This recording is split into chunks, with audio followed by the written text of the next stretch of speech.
Hi there. This is a walkthrough of quick walkthrough of my 2012 Cadillac Cts-V. I'm the original owner. This car's got just over 50,000 miles on it, just broke 50K. This car's pretty well built. It's a cam, meth injection, ported blower car, a lot of supporting mods, of course. So I'll walk you through some of that. One of the things you'll find about this car is it is in pretty exceptional condition. Interior looks very good. The exterior is incredible. Like I said, it's a good amount of work done to this one.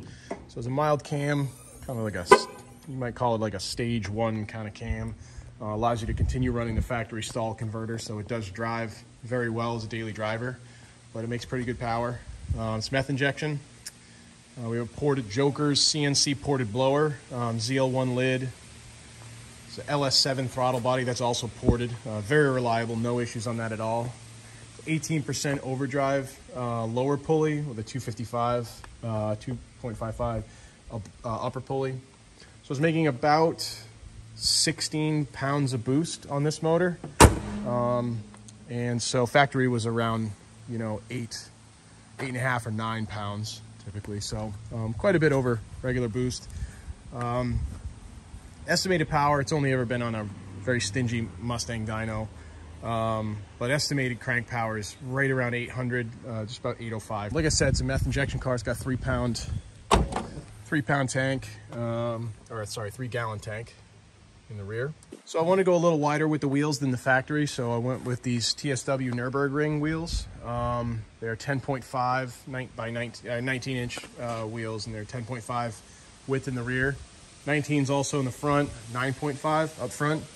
That supports up to a 275 pretty comfortably. I'm only running a 265 up front. These are Michelin Super Sports up front, which are great tires, awesome. It's just a little too much power for the Super Sports in the rear, so I'm running a Toyo R888Rs, and it does really put the power down really well. I was running the Super Sports for a little while, and it just couldn't hold in second gear. First gear, this thing will blow the tires off on the street anyway, but no matter what you put on it. But it hooks up hard in second. So if you feather it a little bit in first, and then, you can really dump it in second. And, this 0 to 60 time should be very, very low 3s at this point with this car.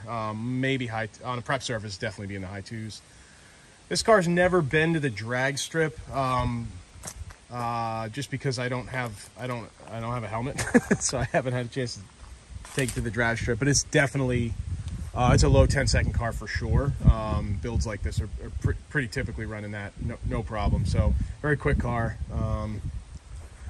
and reliable. It'll take it. 6L90 transmission, really, it can handle higher power levels than this for sure. So, like I said, the interior really is almost very nearly perfect. The one thing about this interior that a lot of people have problems with is the surface of the sort of piano black surface. I've got a product, I can't remember what it's called, but I do have a product that I use to polish it, and it really does do a great job. I've got some left, so whoever buys the car will get what I have left, of course, and then you'll know what to get to keep it looking really good. But interior is really good. I'd say the driver's seat is the only thing that's got a little bit of wear kind of around in a couple of spots. For a 10-year-old car, it's actually pretty great. So this is a non-Recaro car, which means that it just has the base, the base seats. The Recaros are definitely better seats. They're really comfortable. But the downside is that they do come with that kind of that Alcantara shifter and the steering wheel, and those aged very, very poorly. Most people prefer not to have the Recaro car, and then it's not too hard to track down the Recaro seats for it. And I guess it's a pretty uncomplicated install. So it does have the bigger, like the extended moonroof, which is really nice. It does have a really great sound system. It's Bose, which doesn't necessarily mean anything. There's some Bose systems that sound great and others that sound like crap.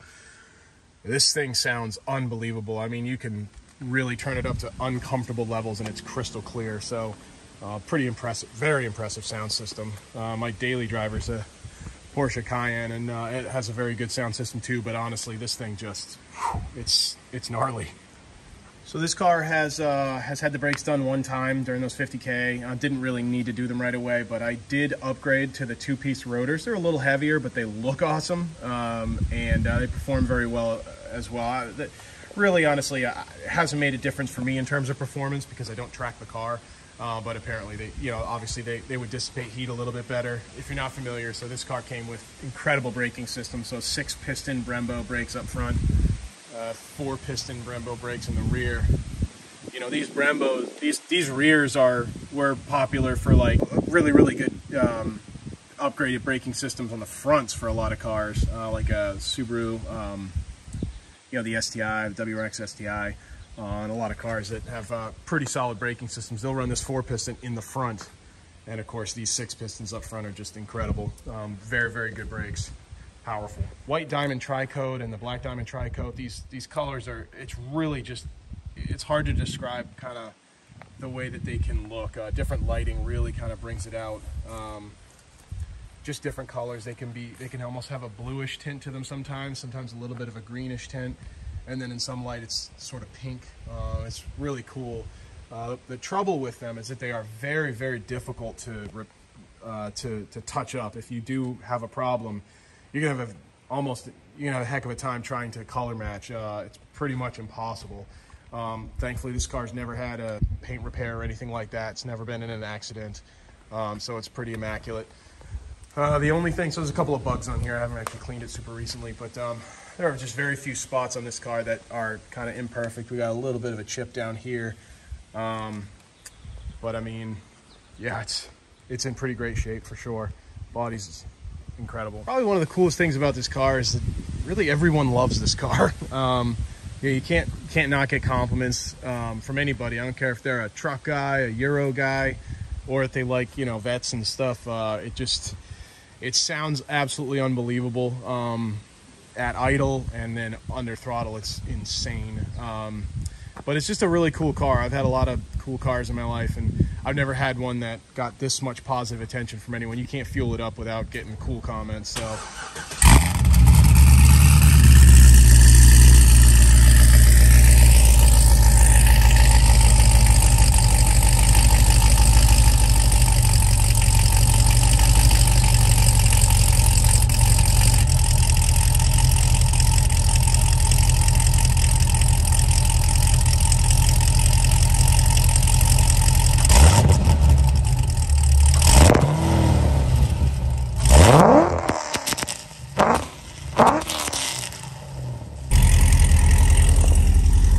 those are all the important points. Leave a comment if you got any questions.